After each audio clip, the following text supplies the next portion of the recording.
There's just something about a good NBA rivalry that I absolutely love. Don't get me wrong, positivity and all that stuff is great. I consider myself to be a very positive guy in general, but when it comes to the game of basketball, it needs competitiveness, it needs fire, and it needs passion. At the end of the day, I'll never be mad at anybody for not being buddy-buddy, word to Devin Booker. Let's say you don't want everybody to be friendly. There you go. We got some smoke. Do you think that traces back to the playoffs last year? Yeah, I mean, it's just two competitors going at it. Like I just said, everybody speaks on, how friendly the NBA is now and don't like that. And, I have no problem with Luka on or off the court, but, when we're competing, we're competing. Now, while I'll never get mad at anybody for being a trash talker or competitive player, I will say this. There are ways to do it and go about it. And also, there are lines that just shouldn't be crossed. There's a difference in being a tone setter / player who wears their emotion on their sleeves and being dirty or just flat out annoying. Early in Dillon Brooks' career, he would embrace that villain role that we were just describing. While he would make a name for himself on the defensive side of the basketball, that name wouldn't come without some constant line stepping and a whole lot of trash talk. Which, to be fair, as of late, trash talk has just kind of been the Grizzlies' thing.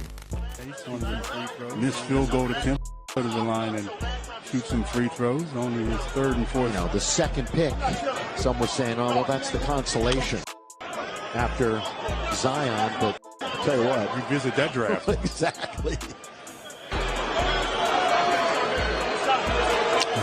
You're now telling all the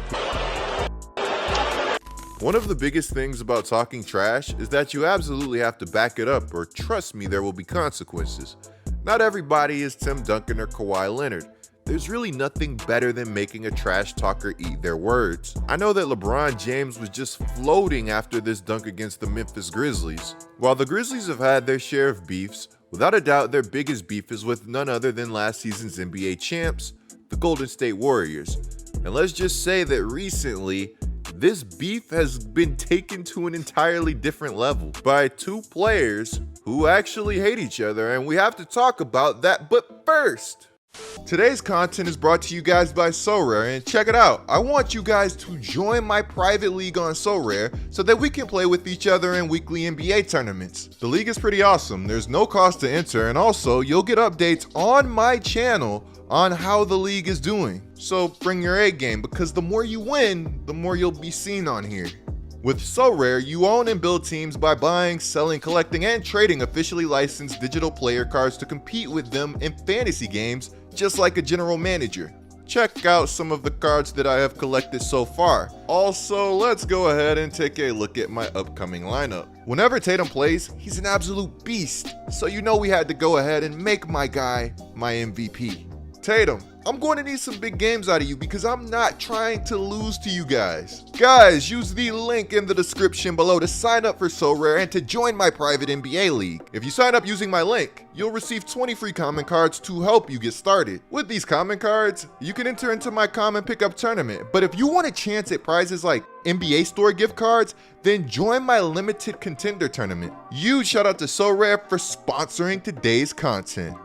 If there's one thing that Dillon Brooks undoubtedly is, it's being confident to a level that borders being irrational. According to Steph Curry, when the Grizzlies were matched up with the world champion Warriors in last season's playoffs, Dillon Brooks had the nerve to call the Memphis Grizzlies, who have never won a championship, a dynasty.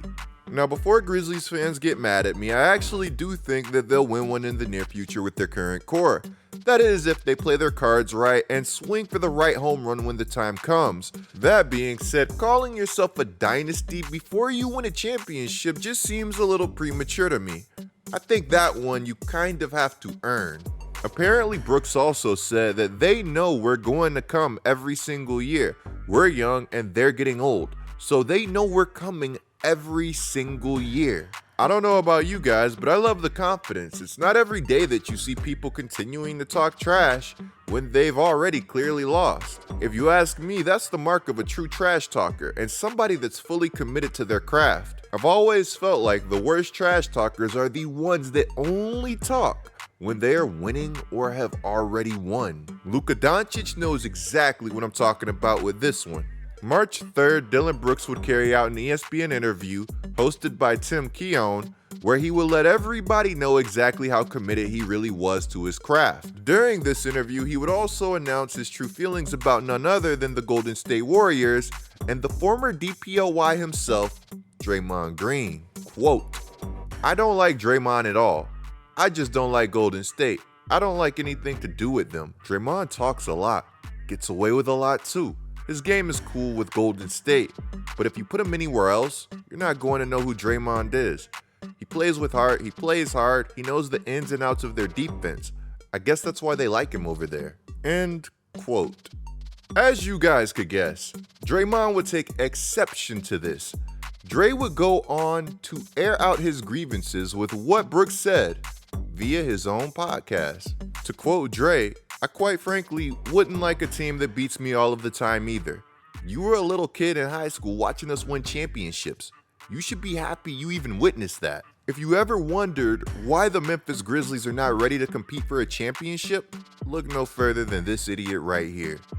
They're actually depending on this guy to help them win a championship. And he says his game is cool. That just shows me how little you know about basketball. And yet, you're running around talking about a dynasty.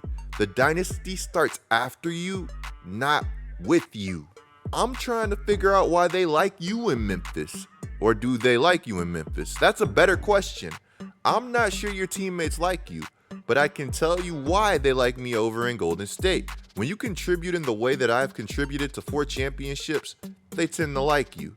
Now hold on, let's pause everything for a second because Draymond is spitting some unbelievable facts. But at the same time, Draymond, when we're talking about teammates liking people, you're still showing visible frustration with the teammate that you sucker punched. I said last year he's up to 34, probably going to keep getting better. Cole picked up the dribble, needs some help now. Final minute here in the first half, and Draymond, that was an oddity. He just stopped playing. And the missed layup. For those who haven't been following Dillon Brooks or the Grizzlies this year, he's sadly been having a very rough season. Yeah, he's averaging 14.4 points, but he's also shooting 38.8% from the field and 31.5% from the three-point line.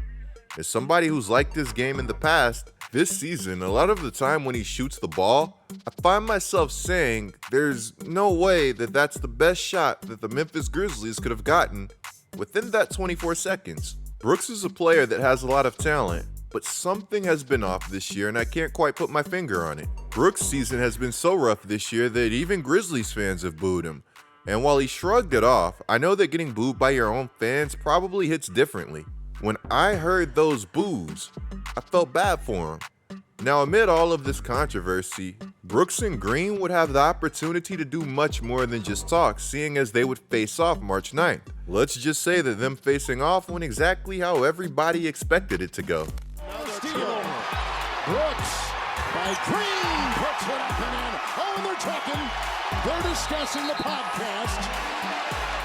Dillon Brooks would score 14 points, going 6 of 15 from the field and 1 of 7 from 3 while playing great defense. And the Memphis Grizzlies, they would go on to get the win, blowing the Warriors out 131-110. I'd like to just say this. Warriors fans, it has been a very weird season for you guys. If you guys want me to, I will cover the Warriors more. To get back to where I left off, as you guys can guess, Dillon Brooks wouldn't exactly be humble after holding the W. So I told him that, keep that mic. He's better at the mic than hooping. You know what I'm saying? So keep doing this podcast, keep blogging, keep doing this thing off the court.